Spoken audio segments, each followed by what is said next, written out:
Yes, this is Mr. Controversy, and this is the infamous three-point conversion station. Keep it locked.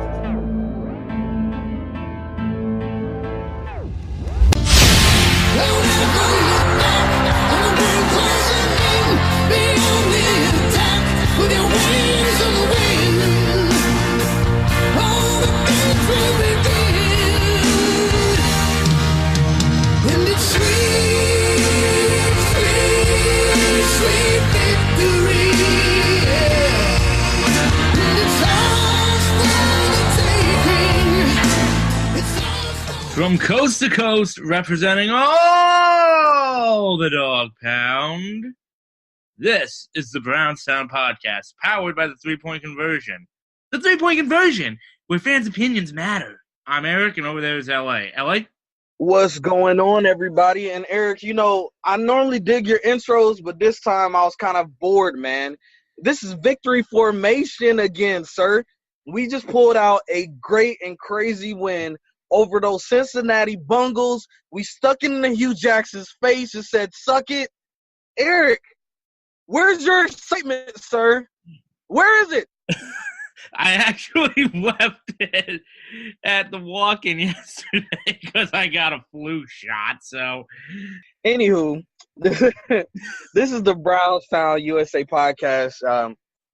Again, we are here in victory formation. I'm loving it. So, of course, we're going to talk about what happened against those Bengals. We're also going to answer your questions in our infamous segment, Doggy Bag. So make sure you guys get us these questions every single week like you have been. Continue to do it. We love the feedback. We're also going to talk about the Baker Moneymaker versus Hugh Jackson handshake, hug, lack thereof going on and how everybody is bashing him about it. We're going to also preview the matchup versus the Houston Texans, a very, very big game that we have coming up. And then we're going to wrap up everything with a neat little bow. So, Eric. Yo! What's been going on this week with you, man? Well, I've actually been working all week up at one of the radio stations, but I decided to pay a visit to one of the promotions that they were doing at my other station. Was doing the place where I got where I did my internship, and they were doing an interesting promotion. Let me ask you, do you remember the viral video that was going around about a few months ago with the Walmart kid? No. You don't remember that? The yodeling Walmart boy? No. So there was a kid named Mason Ramsey who was yodeling the most annoying song you'll ever hear. If you look it up, it was everywhere on Facebook, to the point that people were doing death metal versions of it, hip-hop versions of it. It was insane. Mm-hmm. So what they did was they put one of the hosts of the morning show inside a box for 24 hours, and he could do nothing but listen to that song. Oh, wow. Over and over and over again to raise money for the toy drive that they're doing. They ended up raising about $25,000, so kudos to him. But even if he had to go to the bathroom, they had a porta potty next to the box. They gave him an iPod that he would have to bring in there and listen to it. Every time he wasn't listening to it, they would just add on minutes to it. Wow. Yeah, that sounds like maybe that song. You remember that song from, I don't know if you remember Lamb Chops Play Along. Oh, God. Yeah, that would be a good challenge for somebody to sit up there and listen to that for 24 hours straight. You know what? If you want to do it nowadays, probably the easiest one to go with is Baby Shark. Look, I'm just saying, that's an idea out there. Maybe we'll get something going on with us. I don't know if I can stay in a box, though. I'm kind of little claustrophobic in that way, in that regard. That's probably one of my worst fears, man, is to get buried alive. Oh, I don't blame you at all. I mean, it's got to be creepy as hell, because if you're in a box for that period of time, you got to worry about running out of air. I don't give a damn if they have a screen top. Forget about it. That's going to be creepy as all hell. Yeah, you're right. Well, my week has been eventful. Besides some like emergency things popping up, I had a friend have her baby, so we're definitely happy for that.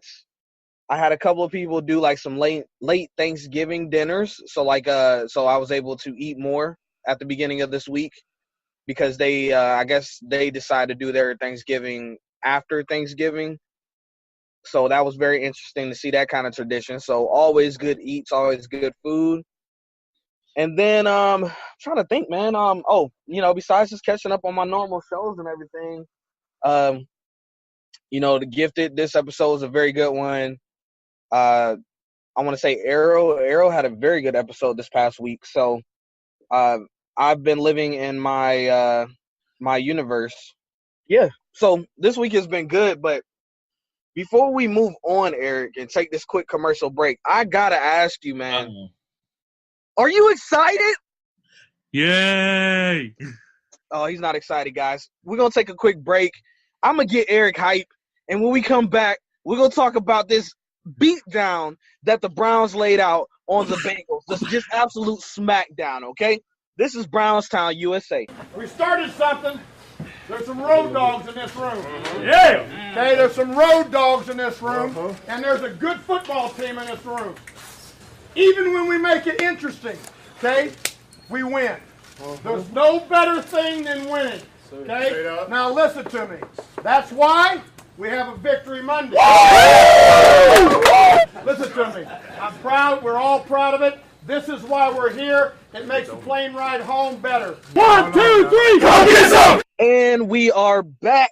Brownstown, USA, powered by the 3-point conversion. The 3-point conversion, where fans' opinions matter. Make sure you go over to the 3pointconversion.com and check out some great news, updates, articles, whatever it is. We have it, exclusive interviews. The YouTube channel is popping. 3-point conversion, all social media outlets. We are there putting out late breaking news updates, putting up, like I said, exclusive interviews. Just had a nice interview by Mr. Controversy interviewing Kyrie Irving the other day. So, I mean, it's not like we're just, getting some little panty-anty interviews. We're in there. We're getting it done. So, make sure you follow the 3-point conversion. And, of course, follow us. We're on Twitter and whatnot. We're even thinking about doing more stuff, but we're on Twitter for right now. And that's at BrownsTownUSA. So, make sure you check us out. We are getting more and more active from that account, tweeting out nothing but Browns news, replying to nothing but Browns news, and giving our opinions on nothing but Browns news when it comes from that account. So, yes, we are here, and we just absolutely beat the snot out of the Cincinnati Bengals. Eric, before we start getting into logistics, man, did you see that coming like that? I mean, I'm trying to remember what our score predictions were last week. I can't remember off the top of my head. They wouldn't. I think we were saying like it was going to be at least a 1-score game, but nope. I mean, this was fun. No, I don't think I did. No, I got to go back and listen, dude. I think I said something like in the 30s for the Browns. I think I did. If I'm not mistaken, I think I did. I'm going to go back and listen, and then I'll just oh, crap. I'll tweet you, and go from there. I'm gonna be giving updates too, because I guess Baker is at the podium, so this should be interesting. So I'll give any kind of little snippets I can get from it. Absolutely, but let's be honest. This is one of the most unpredictable game that we've seen. I mean, not just because of what we did, but even on the other side, who the hell is Jeff Driscoll? And hey, look, that guy, I'm not gonna lie. He actually showed some stuff though. He has some really good throws, and the way that I feel that Greg Williams didn't keep his foot on the gas pedal in that last half, I really thought they were gonna possibly come back maybe. Yeah, for some reason, I thought that Greg Williams was playing a bit too conservative towards the end, which we've had that happen last year. And it really kicked our ass after a while because it cost us games, it hurt us, and as much as we might want to cry foul about who the coach was, part of that also has to do with this idea of bend, don't break when you have a lead. Yeah. No, I completely agree, and that's actually one of the negatives that I would bring out of this game is the fact that he did take the ball out of Baker's hands. I understand, trying to control the clock and all that other good stuff, but I would have at least had still went with the game plan up through until maybe the middle of the fourth quarter.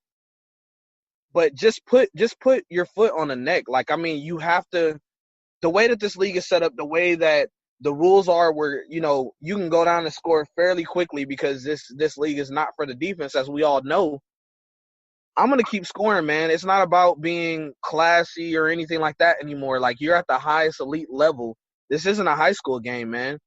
Keep going. You know what I'm saying? Keep playing your game and show what we have. I mean, Baker probably could have put up like 6 touchdowns if he wanted to, if they wouldn't have slowed up. And then, like I said, the way that the guy came in to take over for Andy Dalton, Driscoll, he was tossing the ball, man. I mean, it was some very impressive throws that he was throwing, and I really thought that they were going to come back by this. Oh, absolutely. And the other thing that you didn't bring up about it is this is a freaking rivalry game. I don't care about being – the best way to put it, I don't care about being nice. Step on the throat, twist the neck, and just kill it right then and there. I don't give a damn what you do. Just kill it, and let's get on with it. Business as usual. Let's go. Absolutely. I don't care if you have to run up the score. I don't care if you have to pad your stats. Just make it look convincing. We went through this era of conservatism. It didn't work at all. In fact, it only got us, 4 wins, and that's embarrassing. No, I agree. I don't think that ever we should be sitting back thinking, oh, let's be conservative at all. I don't think we should ever think that way. And reason being is just because we've been so bad for so long. And even now, I'm still cautiously optimistic about this team. I'm still taking it one day at a time, just like Greg Williams said in his presser today. Every game is an audition for them, and I'm treating it the same way. I mean, I'm excited. Don't get me wrong. I love to see us win. I love to see us being out there and looking like a freaking football team. I actually had the opportunity. I found a site where I can actually go back and rewatch the games, no problem. And that game from start to, the beginning of the third quarter was just a thing of beauty. Like, I mean, I was just in love with the way they came out and just jumped on them. And like I said, we can't afford to play pretty. We can't afford to, do these kneel down things until we know that the game is in hand, man. And I just don't like it. I don't like the whole prevent defense thing where, they were able to get huge chunks of yardage.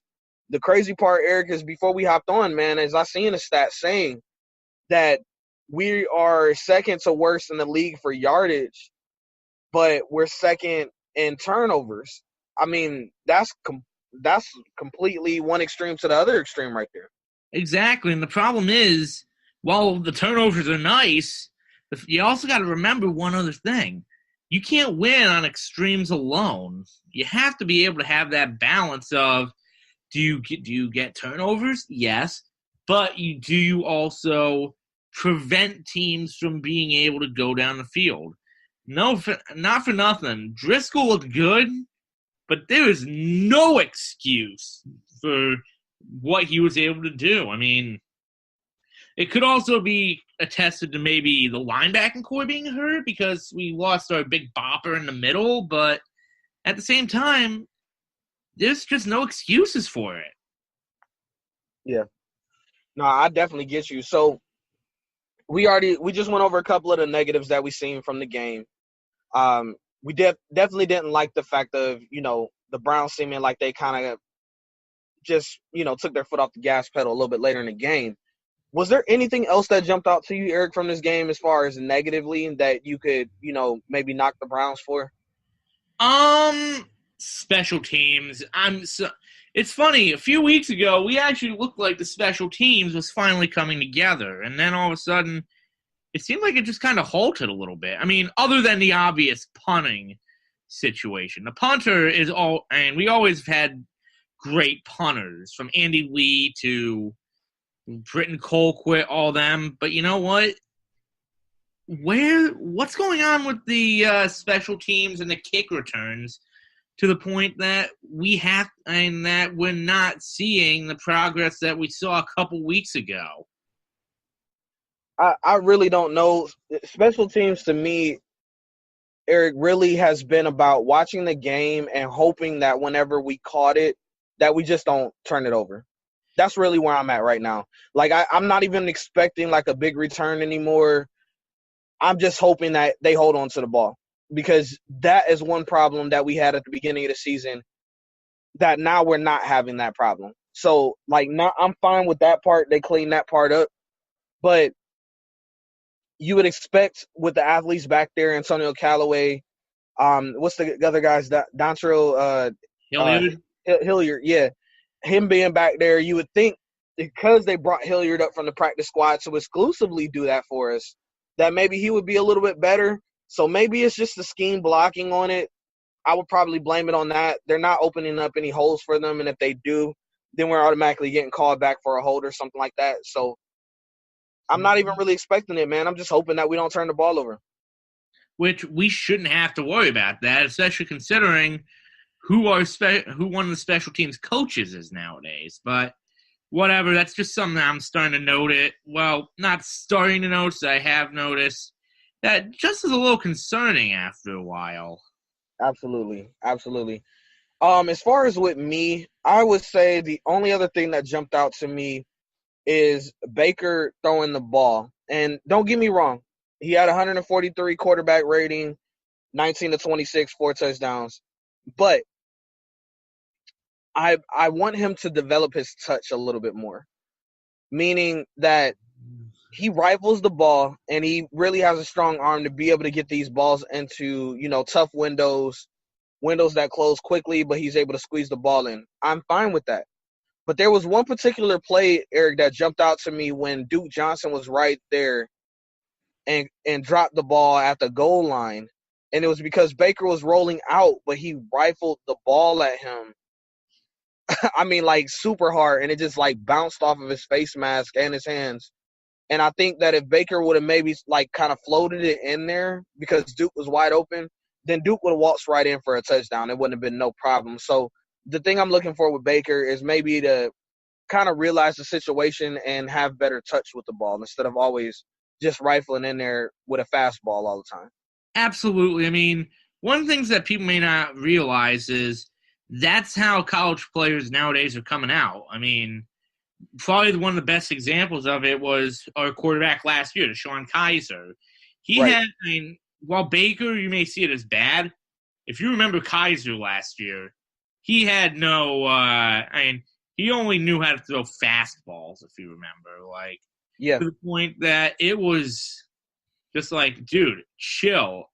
Some players can catch those.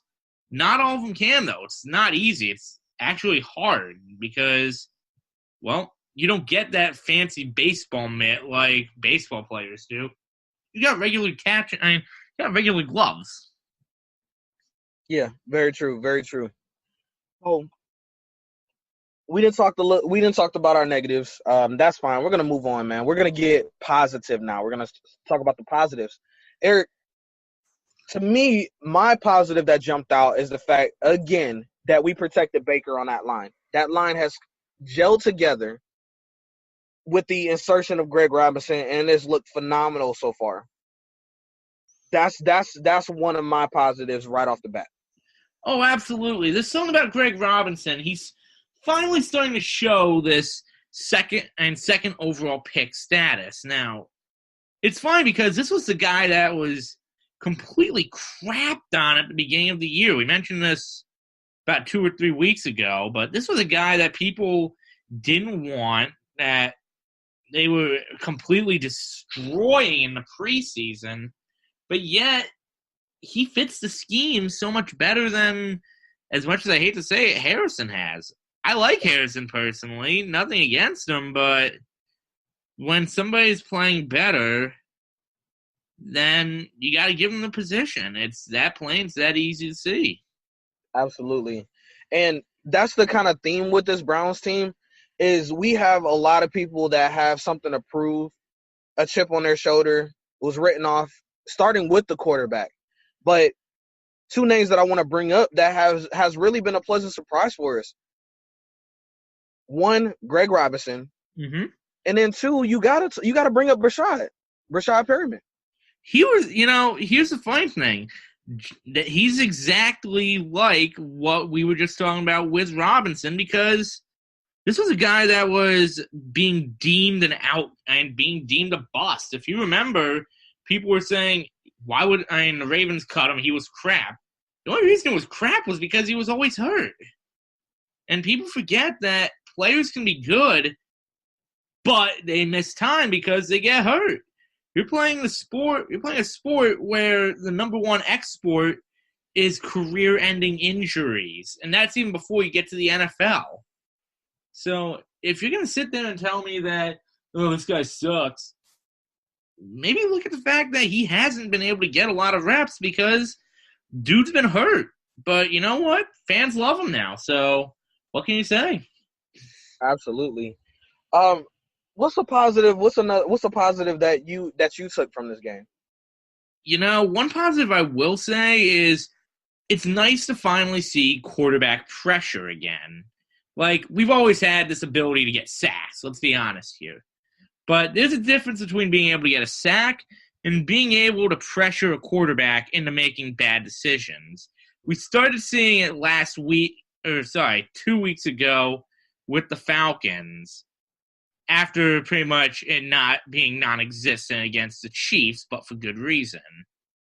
But it was, and just seeing that, even though we couldn't get to Driscoll, look at how pressured he was. Look at how little time he and Dalton had to make decisions that resulted in just ugly, ugly incomplete passes. Hell, even getting the quarterback out of the pocket, that is a fantastic thing. Yeah, absolutely. A lot of people have been very much riding on Myles Garrett, but if you look at his pressures, I mean, he has 10 sacks. That's still not bad at all. But if you look at his pressures, I mean, it's absolutely ridiculous. It's like 52% of the time that he is out there, he is getting pressure on the quarterback. It's absolutely crazy. Along with, Agba.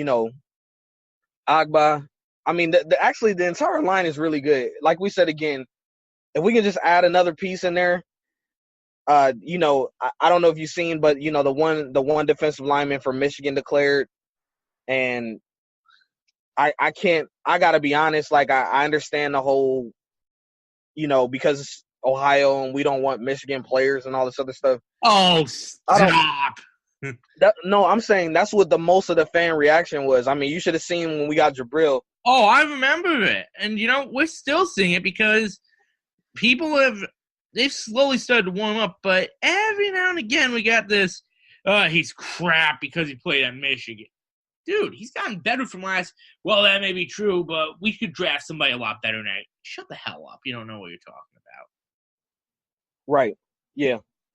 No, that's exactly what I mean. Like, it's like we got to get over this whole where they played college at. I mean, I don't give two craps about that. You're here. You've been drafted. You got talent. Let's get it going. Like, that's really what it boils down to. So I can care less. Hell, we still have people. Yeah, but, like, that's the thing. People need to get off that horse because we're even still seeing it with Baker, and it's kind of sad after a while. Absolutely. But, look, let's take a quick water break, man. We're going to be right back. We'll talk about some more positives from this game and then also get into who gets the game ball from us. So, this is Brownstown, USA, powered by the 3-Point Conversion. We will be right back. What up, sports fans? It's your boy Damian Adams from The Real Deal with Damian Adams. Now, you can catch my show weekly here on the 3-Point Conversion station. I'm always bringing that real sports talk for the real sports fan. But if you're hearing my voice right now, that means you're living life correctly because you're listening to Brownstown with my man L.A. and Eric. Make sure you stay tuned. Tell your friends about the show because they're bringing that real for you, that knowledge for you here on Brownstown. And we are back after getting some high-quality H2O. I'm LA, and across from me is Eric, and this is Brownstown, USA. Again, we just want to say thank you for all the listeners and all the support that we've been getting. The show is growing. Tweets are going. People are starting to recognize us a little bit more, so we're just going to continue to go up that hill little bit by little bit, and it's all because of you guys, so definitely appreciate it. Make sure you subscribe to us. No matter how you're listening to us, you can catch us on Spreaker. You can subscribe to us on iTunes. You can subscribe to us on iHeartRadio under the 3-Point Conversion Radio umbrella. Just look for the 3-Point Conversion Radio, subscribe to it, and you'll never miss a show from us again. So definitely appreciate you guys. We just got done talking about some positives from the Bengals game, and we were talking about some of those players that were kind of shunned off, and they're stepping up and doing well. Greg Robinson, Rashard Perriman. People are stepping up, Eric, and that is something good that we like to see. Also, another thing from this game, Eric, that I picked up is that we're still keeping down the penalties. I mean, we had 7 this week, but they weren't big, giant penalties.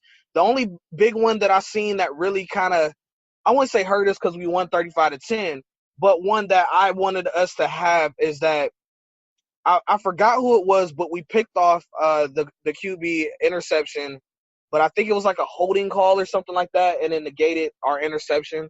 So it would have definitely helped us for our turnovers in the turnover category. But other than that, we were just getting little small penalties, like 5 yards, just little stuff, nothing really big except for that one that hit that they went, you seen, I forgot who it was, but he went low on the QB. Oh, yeah, on Driscoll. I remember seeing that, and the first thing that popped into my mind, Alex Smith. Oh, you thought Alex Smith. I thought, what do you call it, Carson Palmer. This just – it's getting scary with these types of hits nowadays. I mean, because we've seen the Carson Palmer injury. We've seen all of these injuries, and they're getting worse and worse. But you know what? It's football. For lack of a better word, do not dumb it down, please. Absolutely. But we're slowly going to see, because people love offense. We've seen with the Chiefs, that game, one of the most watched games ever, breaking records. So the league is going to see that. They're going to know that offense brings viewers, and they're going to continue, I think, to format rules and stuff to help out the offense and just put a damper on the defensive side of things, which is just absolutely gut-wrenching. Because, just let the people scheme. Just let them score. I mean, you don't have to put all these rules, man, to really just handcuff these defensive backs and everybody else out there. But I do understand wanting to make the game safer, so whatever. It's catch-22 there. Anything else jumped out to you positively before we move on to our whoever gets the game ball? You know what? This is going to sound weird, but there is one thing. Okay. The role players stepping up. I mean, this might sound bizarre. I mean, we all know about the starters, but some of the role players that really just looked pretty damn good, Anthony Zettel, Tanner Vallejo, they all started looking like – they actually all started looking good. And you know what? Not for nothing, but these are guys that were either cut from another team, that were undrafted, and you know what? That's what you like to see when you go out after the season starts. I mean, maybe it's not as sexy as the what's his name? That lineman that we had at one point. That went to Tampa. You know who I mean? Yeah, I do know what you mean. The name has definitely escaped me. But yeah, but I get it. To see all these role players, this is a big sign. And you know what? When you can have that kind of a presence, that's a good thing. No, I definitely understand, and I get it, and I'm with you there. I'm trying to see. I'm scanning over some things here, and the only other thing, I mean, we performed well on 4th down. We were 50% on the 3rd down. Conversions, very, very good. The one thing I will say, man, and I know you're going to laugh about it because you always do when I bring them up, but Colquitt, I mean, the guy look, we kept him on the sideline for most of the game, which I know he was extremely happy because he's always busy. But, man, when that guy punts, man, like, it's a thing of beauty. I ain't gonna lie. Like, that dude can punt his butt off, man. Oh, he absolutely can. I mean, I said this, I think, in the beginning of the show. We've always had great punters in Cleveland. And what's amazing to me is this was a guy that Denver got rid of. And after the Browns game, I immediately put the Denver game on. Denver punter isn't as good. He's okay, but I'm still trying to figure out why they got rid of this dude. I don't know. Another positive real quick before we move on to who gets the game ball for me was the catches, man. Like, David Njoku, man, like, seeing him stretch out over the middle, catching that ball from Baker, thing of beauty. The Nick Chubb touchdown catch in the end zone. Oh, unbelievable. Unbelievable. And Antonio Callaway, man, just, I mean, he's sneaking around, man. I mean, we didn't see like the long deep ball or whatever, but he's starting to sneak around and get open, and that's a thing of beauty right there. And then of course Jarvis had a couple of good catches too, so it's like they're actually doing Baker justice now, you know, and we're not dropping the ball as much anymore at all. So that is another very, very big positive thing. So we know that Baker is up for Rookie of the Week again. I'm pretty sure he's going to win it hands down. Well, Chubb's also up, remember, so. Yeah, Chubb is, but of course he didn't do as well on the ground. Oh, absolutely not. So, you know, that's why I think Baker will edge him out this week. Who gets your game ball this week? You know what? I'm going to be honest. My game ball goes to David Njoku this week. I mean, this is a crazy stat that our friends over at Pro Football Focus put out for us. They gave him a 92.8 overall grade. Okay. Listen to this. Yards per route run, 4.85. That's not bad, man. And even crazier, his average yards per catch, 12.6. I mean, yeah, Higgins had more, but he obviously had Callaway, who had more. He had a 15.5, but he also created one of the coolest moments in the game, and that was essentially getting caught in midair and then just having to line. I don't know what it is, but this dude is just fun to watch. Yeah. We knew that. We knew who he was. You know, he had a bad case of the dropsies, and I'm glad that he is starting to work his way through that, and that's what it definitely looks like. He is working his way through that. But, yeah, a tremendous athlete. We love Chief, and he gets it done. My game ball goes to Eric Randall time. Demarius Randall. Good call. Reason being is he probably has the most classic highlight that has to be up there when it comes to for Cleveland sports in general. I mean, he, besides the swag and stuff of what Baker said about Hugh later on, and we're going to get into that next, this guy just literally did it. First of all, he called the game before the game, said we were going to go in there and smack them down if they didn't have A.J. Green start. I'm not going to lie. I was nervous when I heard him come out and say that, but now looking back on it, you got to love the confidence. Then to not only predict that, but then come get an interception and run over to the sideline, give the ball to Hugh. And it didn't look like Hugh even knew what was going on at the time. Like, I mean, Hugh took the ball and, like, tapped him on the helmet, like, yeah, good job. And then I don't know if you caught the interview after, and they asked him, like, what was he doing? And he said, hey, look, you know, I couldn't give him one when he was with us, so I had to get, you know, I just wanted to return the favor. I mean, just a phenomenal answer, phenomenal action from beginning of from, you know, prior to the game, during the game, and after the game. It was just a complete package for me, man. So to me, that really jumped out to me. Absolutely. And you know what the crazy thing is? I was actually on a website the other day, and one of the things that came up, they actually now have the Demarius Randall handing the ball to Hugh Jackson T-shirt out. I almost picked one up just because that is one of the greatest things I've ever seen with anything Browns related. I'm telling you, leave it to Cleveland, man. We'll get you a T-shirt for it. I mean, that's what we do. I think we're like the T-shirt capital of the world now. Well, yeah. But yeah, so that wraps up our victory over the Bengals. When we come back, we are going to get into the meat and potatoes of what is going on this week with the Browns. And, of course, that is the drama between Baker Mayfield and Hugh Jackson. There are all kinds of opinions on this, and myself, and Eric want to give our opinions on this and debate this a little bit more. So this is Brownstown, USA. We will be right back. Mayfield. The Joker tries to leap, and he does right into the grass, but they push him in. Touchdown! His best, Edwin Moses. He takes it in a 6-yard catch and run. Njoku with a touchdown. The second touchdown pass by quarterback Baker Mayfield.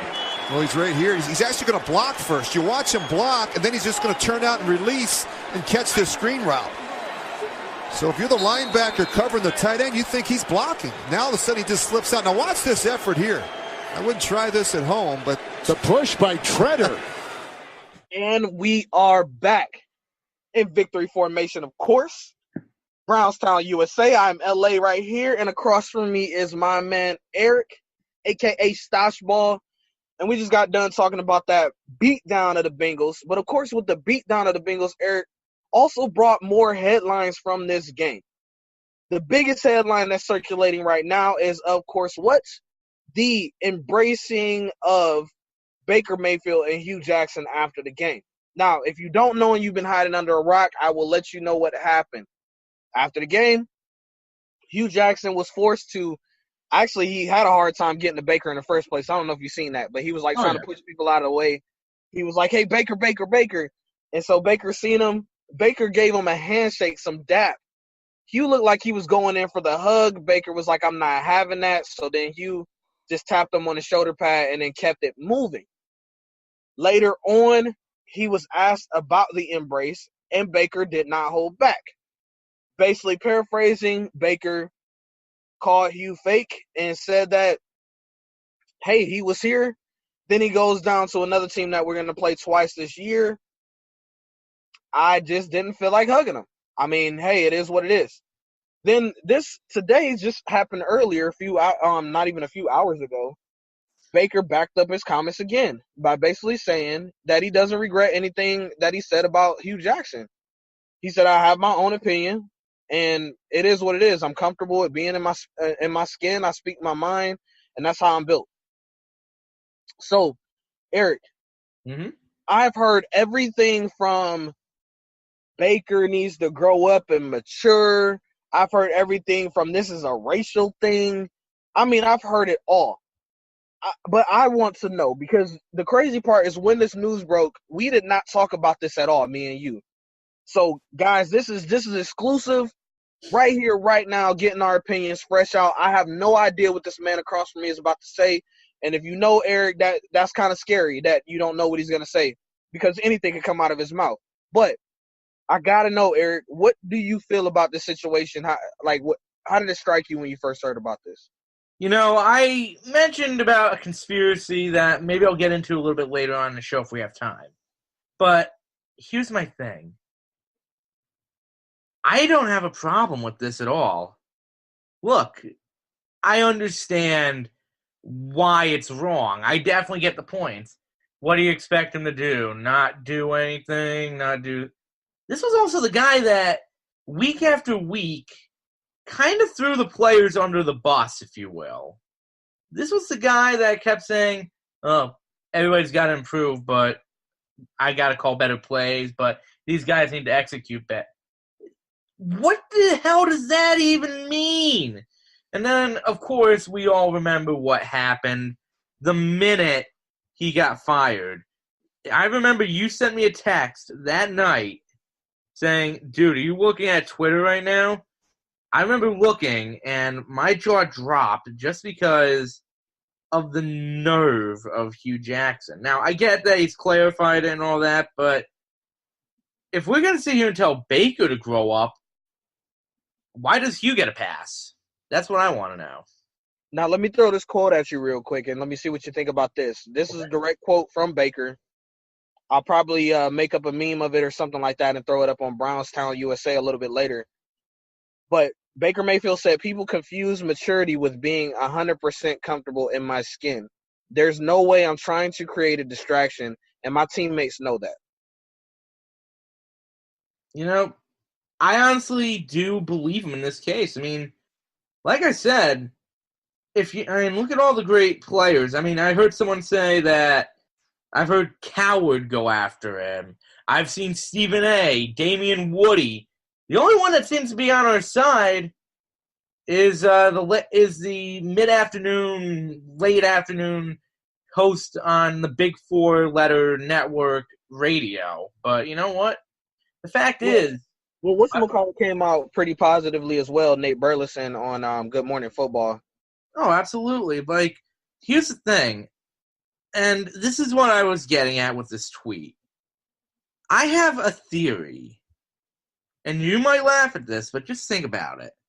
I have a theory that the big medias that cover the NFL, you know, the FS1s, the Columbia Broadcast, whatever, and the big four-letter. The only ones that don't really rip the Browns that much are the NFL Network and NBC. I don't hear that much bad talk from them. The rest of them, it's like they try to get into Cleveland's head to try to get them to think that they're bad, get the fans to think that they're bad, because they know that if they lose their punching bag, who else are they going to compare other teams to? And you know what? I think it's happening again. It's very true. And, you know, I've heard a couple of different things. One is that, look, this is the swag that we needed. I mean, this team right here, and I'm not saying they won't lose another game this year or anything like that, but this team right here is a team that we thought we had at the beginning of the season, but it was still something lacking. It was still something soft about them. Now it seems like they're hard-nosed. They took on the personality of Greg Williams. That's literally what we're seeing. We are seeing a team that has gotten in line behind Greg Williams, and we know how Greg Williams is. We also seen the team get behind John Dorsey. We know what John Dorsey is. And now Baker is that leader, and he's coming out and he's saying it. I have no problem with this guy not being fake, okay? Could he have said some things a little bit differently? Maybe. But who cares, man? There's all kinds of quarterbacks out there that come out and say all kinds of crazy things. We have Cam Newton that go out and say crazy things. We have Tom Brady from time to time act weird. We have everybody act weird. But we're trying to tell this guy, oh, you know, act like a quarterback, act like this, act like that. No, you can't sit up here and tell an athlete anytime something goes a little bit close to the line. That's the one thing that fans love to do, right? They love to tell another grown man that plays sports what to do. Whether it's to shut up and dribble, whether it's to shut up and play. We're seeing it more and more prevalent in this day and age than I've seen in a long time. And I'm like, dude, athletes are people too. This is a 23-year-old guy that literally had his first head coach see him. And remember, we said this at Hard Knocks. Actually, we pointed this out at Hard Knocks, how Hugh tried to go up to Baker and say, hey, Baker, you know, da-da-da, and talking about a play. And Baker was just like, yeah, okay, and kind of shrugged him off. And we kind of seen there that something wasn't right. So this guy leaves, and it's not like Hugh was hurting for money. The Browns are still on the hook for paying him. He goes down. If I remember correctly, he's not even getting paid that much by the Bengals. He's basically he's getting paid coordinator money. Mm-hmm. And he's still getting paid as a head coach from the Browns. He literally not even a week after, dude. He went on a media tour, bashed the players, called out Baker. Nobody's talking about this, how he called out Baker and said, yeah, you know, maybe he wasn't ready. I'm not sure. He called him out. And we all know how Baker is. Baker says he listens, he sees who went against him, and he has a list. Dude, that is what a competitor does. Let me bring up a name for you real quick. Michael Jordan. Michael Jordan was so damn competitive that he used to make up stuff in his mind about other people saying stuff about him just so he can get up and just absolutely dominate that person that he's playing against. He used to make stuff up in his mind. Baker doesn't have to make stuff up in his mind. People are going at him. That is how he is driven as a competitor. I have nothing wrong with that. And Baker said that he didn't hate him. He said there's no hate. There's no hate at all. He said, I'm looking at this as a rivalry, and that is it. It gets me up in the morning. I want to go smash them, and that's exactly what he did. I have no problems with it, Eric. I have no problems at all, and I really think that people need to get up off of him and stop talking about how he should act or shouldn't act. We have not had a QB like this in so long, and it's actually refreshing to see it finally happening in a Cleveland Browns uniform. Absolutely. I mean, I was watching a video earlier while you were out and about, and it was from The Herd. I honestly try not to watch Coward because I think the guy is a hack, to be honest. An absolute hack. And someone pointed this out in the comments on the video. Brady doesn't shake Nick Foles' hand after the Super Bowl.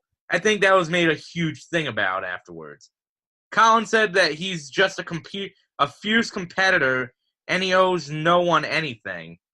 Baker went on Twitter and defends himself. He's too immature to be leading a franchise. Yet, what's the difference here? Brady always gets a pass just because he's got the Super Bowl. I don't give a damn about the Super Bowl rings. Look, Brady's a Hall of Famer. Good for him. Baker is showing that he could be the guy that turns the Browns around. And I'm sorry, that's still an impressive feat considering that, hello, we got a freaking jersey that's in a downtown store in Cleveland that's got, 30 names on it right now? 31 names? And you expect me to be able to say, and sit here and say, he hurt Hugh Jackson's feelings. Screw Hugh! The guy did nothing in Cleveland except pitch blame, not take responsibility, and you know what? And he decided to take the lowest road you possibly can afterwards.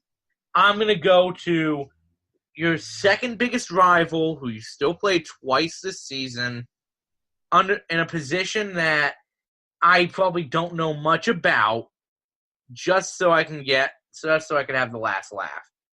And it's not even that. It's like he didn't even let the dust settle. I mean, it was like boom, fired, boom, media tour, boom, the Bengals.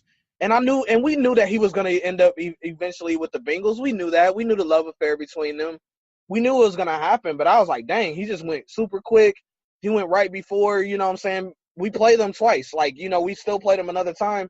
So Baker was echoing the sentiments from the locker room of what other players are saying. And the other players wouldn't say it, but Baker will. And that's all he did. He took up for his boys. And as long as, like he said, his teammates don't have a problem with it, Greg Williams didn't really comment on it in the presser. He basically said, if we had a conversation, that'll be between us. You won't have to know about it. I really think that Greg didn't say anything to Baker, or if he did say something to him, he was like, hey, man, yeah, I was feeling that comment. That's kind of what I think happened, because coaches will come out and say if they had a conversation. They may not go into details about the conversation, but they will say that they had a conversation. Greg Williams said, if we had a conversation.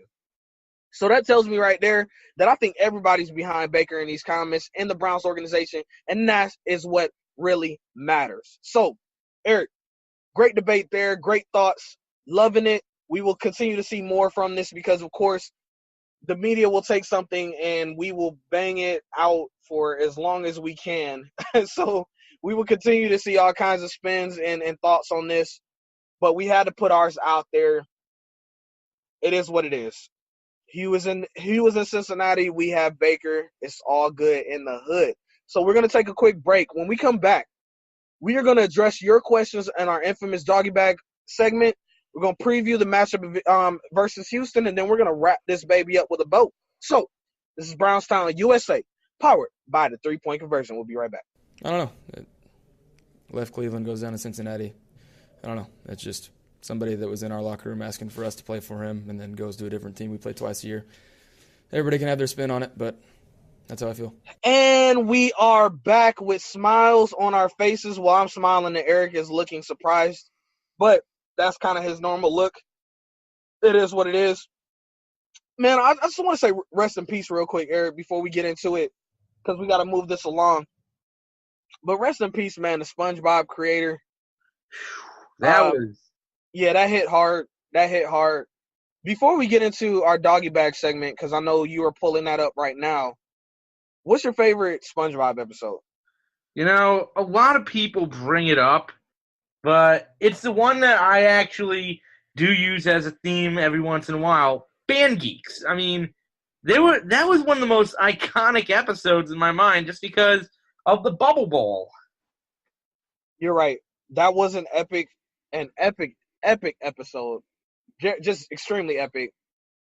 And we see how SpongeBob and them turned it out. Even Squidward was just completely surprised that they turned it out. So, very good episode. Very good choice. Mine's, personally, is going to be Doodle Bob. Oh, God. I mean, I like Doodle Bob. He was real. He just went through and beat people up, didn't really care. And then, of course, his trademark, hi, mommy. That was just, it floors me anytime that I ever hear it or see it, or I use it as a meme, as a gift all the time. I love it. Doodle Bob, you the man. I'll never forget that when the song Lifestyles came out by, I think it was Young Thug, was it? That somebody actually took Young Thug part out and replaced it with Doodle Bob. Like, it's like, what the hell? Yeah. Tell you, Doodle Bob is classic, man. Classic. So, anywho, let's go ahead and let's dig into your doggy bag, sir. See what we got for this week. All right, let's see what I got in my good old sack right now. Someone wants to know, what do they do with Tyrod Taylor next year? Yes, I believe that's my dude, Gase. I believe that's how you pronounce it on Twitter. Yeah. But he is a Browns Twitter legend. The guy is absolutely hilarious. Yeah, he asked about Tyrod Taylor. I believe that Tyrod Taylor walks. There's too many teams out there that need a starting quarterback. Not sure what Tyrod still has left in his tank, but I believe he'll get an opportunity to start somewhere else, whether it's Jacksonville or any other team. There's a lot of things that's going to happen this offseason as far as QB changes. We see it every year. Not really a particularly strong QB class this draft, so I see him walking. I don't see us retaining him. It would be too expensive to keep him. We do need a quality backup quarterback, which I've seen in Browns groups on Facebook that they're arguing about who's going to be the backup. But I'm fine as long as Drew Stanton stays in the room. I've just given him man a paycheck, man. He's been doing his thing, especially with Groom Baker. Mm-hmm. And he can be called upon if something happens. He's that backup QB professional that we definitely needed in the QB room. So I see Tyrod walking. I think he still feels that he's a starting quarterback, and I know he wants to compete for that starting quarterback job. Oh, absolutely. The other thing is with Tyrod, he's a good quarterback. Okay, maybe not a good quarterback. He's a serviceable quarterback. Let me put it that way. I mean, not for nothing, he can get the job done, but I wouldn't say that he's next level tier. We're slowly seeing we should have started Baker week 1 at this point, but right. Yeah, I agree. Baker should have definitely got first team reps in training camp. We really should have had a QB battle. Absolutely, but that's the thing. I'm not going to sit here and say that he's gotten no worse because, as you said, there were a lot of teams. Like, I could see, for example, the Giants wanting to move on from Eli, and because, well, Eli, I don't know if he's really the best mentor, to be honest. I mean, we've already seen him go through 2 second-day quarterbacks, and they already lost faith in Lauletta because of his arrest. They cut Davis after 1 year. And every mock draft, if they're not taking a tackle, they're slated for either Drew Lock or Justin Herbert. So Yeah, when it comes to with Tyrod is that it's going to be about scheme. He needs to go to a team that has a strong running back. So the Giants is definitely an option. Jacksonville is definitely another option, but you need to have a strong bell cow running back for Tyrod because he's going to get you the yards on the ground. The guy can still run like crazy, but he's not going to get the ball down the field, and we've seen that multiple times already with Cleveland. So it's going to be about scheme with him. They can scheme around him. Tyrod can possibly get back to where he was when he played with the Bills, which Bills fans told us. I mean, I had a friend of mine blowing my phone up saying, "Yeah, don't fall in love with Tyrod, man. He's lovable. You fall in love with him, but then he's gonna frustrate you." And now looking back, hindsight, we see why the Bills fans weren't so crushed to lose Tyrod, why they were consistently frustrated with him during the season. Now we actually see now. Oh, absolutely. And you know what? I'll be honest, I'm not going to miss him at all. I really won't. Just because while he sat down and shut up, I do think that there's just no room for him anymore at this point. All right, next question. Oh, cool. It's actually a Tyrod jersey.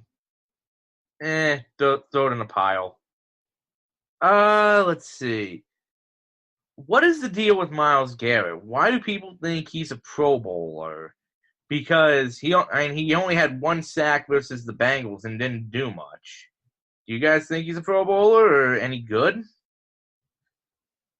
I believe that Myles is very, very good.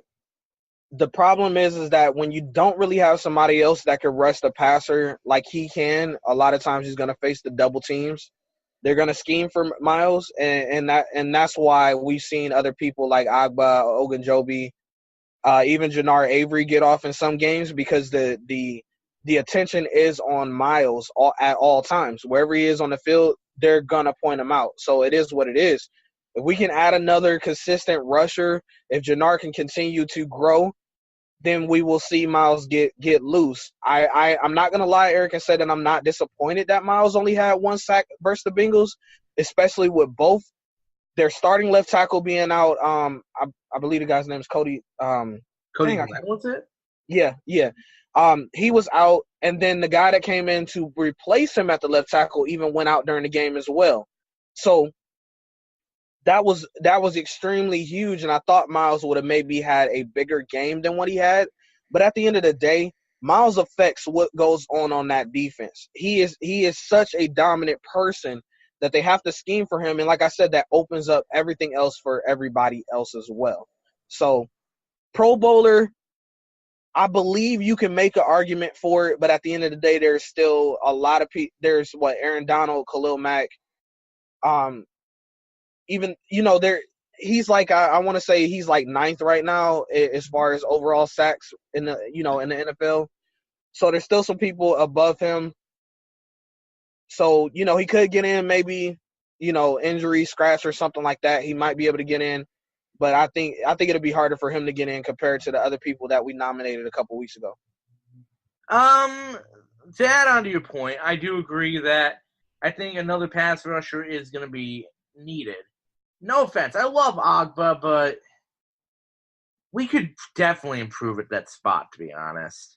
Absolutely. It sucks to say because the guy's been battling, but as we've seen, he's starting to show why people wanted Nick Chubb in the first place. So I'll give him that. He's good, not Nick Chubb, Bradley Chubb. But you know what? At the end of the day, he's doing pretty damn well for himself. Now, As for the Pro Bowl part, here's the thing. If we went to that old scheme of, and I think you remember this, Hall of Fame, Team Hall of Famer versus Team Hall of Famer, if that was the case, then no, I don't think Garrett is a Pro Bowler. Simply because when you get down to it, he is tied for 7th in sacks right now. So there's that. However, since we're playing in an AFC versus NFC again, he's currently tied for 3rd in sacks with TJ Watt. He is And he is the second defensive end in the top 5 right now. The only people ahead of him are J.J. Watt and of course, Von Miller. Right. And, well, that's the thing. You got to really look at it like that. If that's the case, he'll make it for the AFC at this point. So that's a good point. Well, we have time for one more. Then after that, we got to get into rapid fire. Okay. And close out the show. So what do you got? All right. Let's see. What do we get? Is Austin Corbett a bust? Currently, I say no. And reason being is because, and you'll hear this from a lot of experts as well, is that you really can't evaluate players until that second or third season. Offensive line-wise, there are some very good offensive linemen ahead of him. We drafted him with the thought that we would possibly get him to slide in for the left tackle position. It didn't work out. They are now grooming him to be center. And honestly just be that plug and play guy. So I wouldn't say that he's a bust. I do feel like we probably could have got him a little bit lower if we wanted to be technical. So maybe a reach, I would say, but I wouldn't completely just label him a bust just yet. I would agree with that. I mean, look, we probably could have grabbed him later. I know why Dorsey wanted him, because this is a guy that can play pretty much anywhere on the line. Those are hard to find. Right. The last one we had, actually the only one that I could think of that the last person like that was with us a few years ago. I can't think of what his name was, but he was one of the only guys that played every single position on the line in one season. Can't remember what, but that's the thing. I mean, it's always good to have that Swiss Army knife in your back pocket, because you don't know if you're going to need them. Now, to call him a bust, you also really can't judge him if he's also never seen the field. Just because he lost out to Harrison, Robinson, left tackle, what people don't realize is last year was sin for us. It was pretty thick this year for competition. So you had that. And then you had Batonio there at the start of the season, but even he got outplayed at the spot. So right. What does that tell you? And that's a tough position. And most of the time, like, you don't want a guy at left tackle that can play all the other different positions. You want left tackle, to me, is like that specialist position. Like, you need to be a left tackle. We brought in Greg Robinson because he was a left tackle. Same thing with Harrison, and that's why they gave him a look at it, because he's a left tackle. When you start getting these guys that can play guard and they can play center, and then you want to throw them in and try them at left tackle, normally doesn't work all like that. So I think left tackle is a specialist position, very hard position to play. I'm not labeling him a bust just yet. We'll see. We'll revisit this next season. Mm-hmm. Absolutely. So with that said, that's doggy bag. And you know what? We actually were able to get through it without asking the question why people want Bruce Arians in Cleveland. So there you go. Well, good stuff, man. Thank you guys for the doggy bag segment. Doggy bag segment would be nothing without you guys out there. So keep a watch out on our Twitters, Facebook group, all of that. We always ask every week for you guys' opinion. I know that you guys have questions, and we want to hear them and be able to address them and answer them. So thank you very much for making that segment a success for us week after week. We're going to take a quick break. When we come back, we're going to go into what we call rapid fire, meaning we're going to just spit them out and keep it moving. And we are going to go rapid fire on our preview of the matchup against the Houston Texans. This is Brownstown, USA. We'll be right back.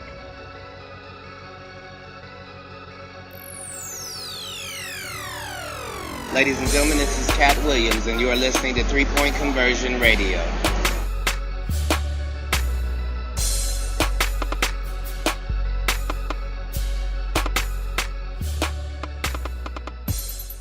All right, we are back. Brownstown, USA. I'm LA, and across from me is Eric. We just got done breaking down the doggy bag segment, brought to you by the the fans. We are answering your questions in that segment, so continue to ask us questions, and it will get thrown in that doggy bag. And you know what?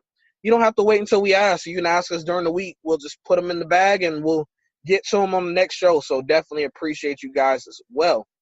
Eric, before we hop into this preview against the Houston Texans, definitely want to give a big shout-out to Jarvis Landry. It is his birthday today, so bless him. Happy birthday, Jarvis Landry, on behalf of BrownsTownUSA. So, Eric, we have a big one. We have a big one going up against the Houston Texans. What is something that we can do against the Houston Texans? Like, what's our keys to victory? Well, I think the first key that we definitely got to handle, and this is a big one, we have to stop the run game. This is crazy to think, but looking at their running yards per game, they're fourth with 136.5 yards per game. Considering that we've had our struggles defending the run, we got to do something about that because Lamar Miller ain't no joke. He's probably the best running back we'll play all year. I absolutely agree. That was definitely going to be a key. We have to stop the run. Not really good at that. Like I said, we give up a lot of yardage when it comes to on the ground. We just give up a lot of yardage, period. So the key is definitely going to be to stop the run. Another key is going to be trying to keep Deshaun Watson bottled up as well. We cannot afford to see him take off and run either. No, not at all. I mean, the thing is, we got a taste of it last year when we saw Watson in probably one of the most controversial games, and that was when we had Kevin Hogan starting for Deshaun Kaiser. But that's the past. No one gives a damn about the past anymore. What we need to realize right now is if we can't at least put somebody in the box to make sure that Watson doesn't go anywhere, he's not the mobile quarterback he used to be because that injury slowed him up a bit. He's still an athlete, though. He's still got a cannon. He can still move. And he's showing that even though he's the third best quarterback from that draft last year right now, that's still saying a lot. I also think, too, that we have to impose our will for our game plan. Reason being is because Houston is very good at stopping the run. They're only allowing about 96 yards on the ground. We seen this past week with the Bengals that was one of the worst rushing defenses, and Chubb only had about 86 yards on the ground. So, but we did see the fact that even though the run wasn't working as well as they wanted to, they still ran the ball more than they had Baker throw it. So they were sticking to the game plan. And I think a lot of that attributed to us having the lead so early, so therefore we started to run the ball, trying to grind out that clock. But I feel like when we come into this game, we cannot get frustrated by the fact that the run may not work initially. We still got to keep it balanced and not put the ball in Baker's hands where he's just absolutely stretching himself out more than what he needs to do. When we see Baker throw the ball around that 28 to 20, 24 to 28 mark, right around there, we see him have quick, efficient games, very efficient. And I'm not saying he can't do it, but once we start getting Baker over 30 pass attempts, I think that's when you start to see the pressure get to him, maybe starts to gamble with a couple of throws, and this is not going to be the team that we can do that against. Also, speaking of Baker, we have to protect him. That line has been doing very, very good for the last couple of weeks, not allowing any sacks at all. We are going up against an absolute monster in J.J. Watt. We need to be able to still protect him. And if they get to Baker, man, it could be an ugly game. Oh, absolutely. I mean, the crazy thing is right now, I'm looking at their total defense. Right now, for yards per game, they are currently ranked 8th. That is not good because the teams we've played against, Kansas City, who we didn't put up a lot against, 30th. The Bengals, 32nd. Atlanta, 28th. If we can't get the ball rolling early, we're going to be in trouble. I mean, the one plus about all this, guess who the number one team is that's allowed yards per game? Like, been the best team with that. Who's that? the Baltimore Ravens. And guess what? We were able to beat them pretty nicely. I mean, I know it was a field goal, but hey, you know what? Any win against the Ravens is pretty nice. But the fact of the matter is, anything can happen. But 8 games in a row is pretty damn impressive for a team that last year nobody knew what was going to happen. Absolutely. What do you see, or who's going to be your breakout player? My breakout or player to watch? Or player to watch, I'm sorry. The player to watch for me, I hate to say it, is Greg Robinson. He's going to have the biggest game of his career right now. I'm talking this is going to be bigger than when he first came up. It's going to be bigger than when he had his first rivalry game. It's going to be bigger than any of his college games. If he can't handle arguably the man when it comes to the defensive ends, we're screwed. Because the thing is, while that defensive line is good, J.J. Watt is freaking godly. Yeah, one of the premier rushers out there. And, you know, like you said, man, the line has to do their job. They got to do it. And, you know, and I'm glad that they've had a couple games to gel and get good compared to, oh, okay, well, they're starting to look good and this is the game for them kind of thing. Like, it's like, you know, they've had a couple games to build up to this moment. So, therefore, I'm a little bit more confident than I would have been, say, you know, a couple of weeks ago if we would have been facing the Texans. So I'm definitely a lot more confident in the line right now. But again, this is going to be a humongous test for them. Humongous test. Let's see. So my player that I'm going to be watching for is honestly, it's not even going to be a player, bro. It's going to be the linebacking core.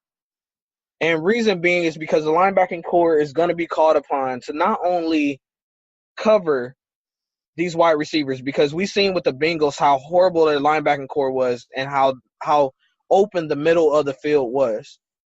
I believe at points we can be exploited like that as well, especially when they have a receiver like Hopkins. It's going to be tough. And then also, too, if I'm not mistaken, dang, why did his name slip my mind? What's the other receiver that they got now? Who was it, Fuller? No. That came over by trade. Oh, Demaryius Thomas. Right. So they have a guy that can blow the top off defense, and they also have a guy that can that is that possession. So they have a nice balance there. It's going to be on these linebackers. I mean, it's going to be a tough task, bro, because the wide receiver is going to be coming across the middle. They got a great tight end, and then they also have a running game. This is ultimately a team that this is going to be a huge measuring stick for the Browns overall. So it's going to be tough to see.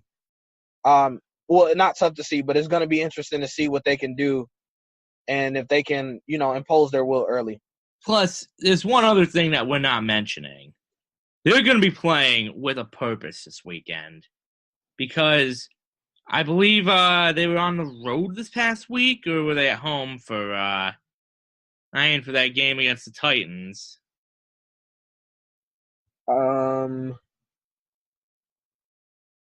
It was they were on the road versus no they were at home against the Titans. Well, in any case, they're going to be playing with a purpose because in the memory of Bob McNair. I mean, as much as people may like him or hate him because of stuff that he did say, right, the dude essentially built football back into Tennessee or back into Houston. Right. So they're going to play in his memory. And the thing is, there is nothing scarier than a team on a mission. Yeah. I mean, right now they're in the thick of things with the playoff race. You know, 8-3. So, I mean, they're definitely doing their thing, man. And this team, they're going to be and I read an article earlier saying that they don't believe that this is the same old Browns, so they don't plan on coming out stale or flat or anything like that. They plan on trying to come out and just absolutely dominate. And the personalities on this team, I believe that they do that. I mean, J.J. Watt wakes up happy and ready to just go kill somebody on the football field. Deshaun Watson is the same way. He's a fierce competitor. So I don't believe that they're going to come out and just take this lightly. And then again, like I said, they're in the thick of the playoff race. So therefore, they're going to be looking to handle business. Absolutely, and it's a scary thought when you get down to it, but this is going to be the week that I would not be upset with a loss. I would be more so upset if there was any kind of lack of effort. Absolutely. So again, like we said, this is going to be a measuring stick for the Browns coming up. Got to get score predictions in, Eric. How do you see this this game playing out? I hate to say it. I think it's going to get ugly. Look, most of the time I try to avoid the ugly scores. I think Houston just is too powerful.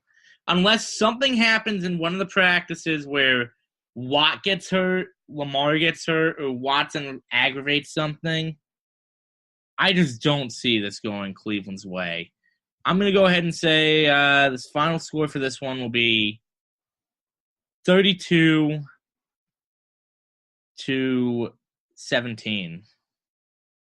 Okay.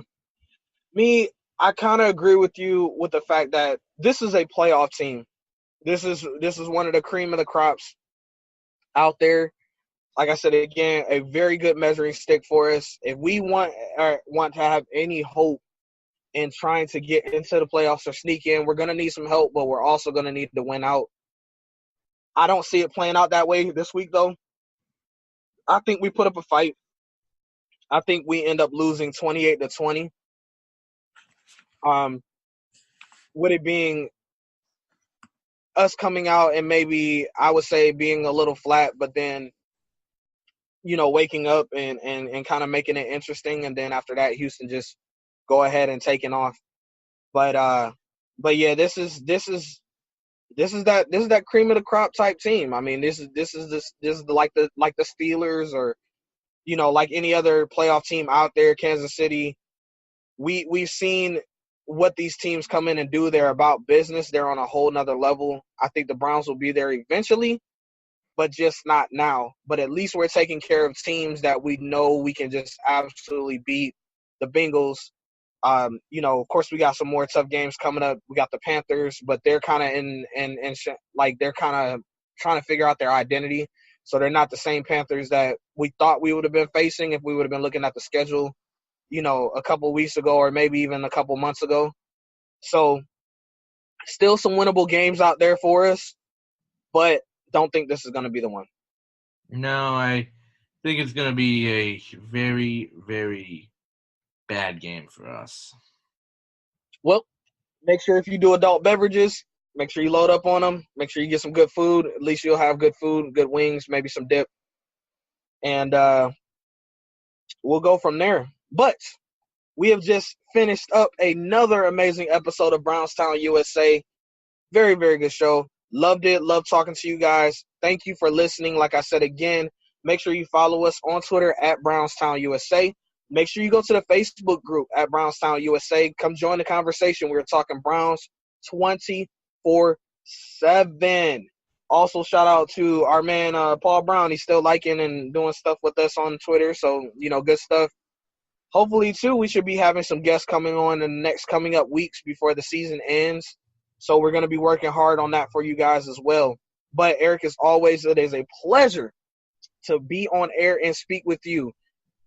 Any closing thoughts? My closing thought is, guys,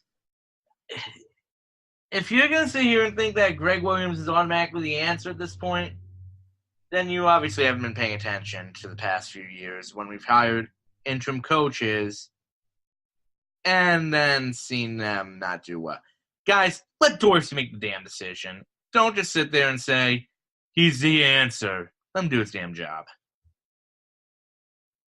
There you have it. And yes, things are going to start to heat up, especially, with the season coming to a close. Going to keep hearing names for head coaches.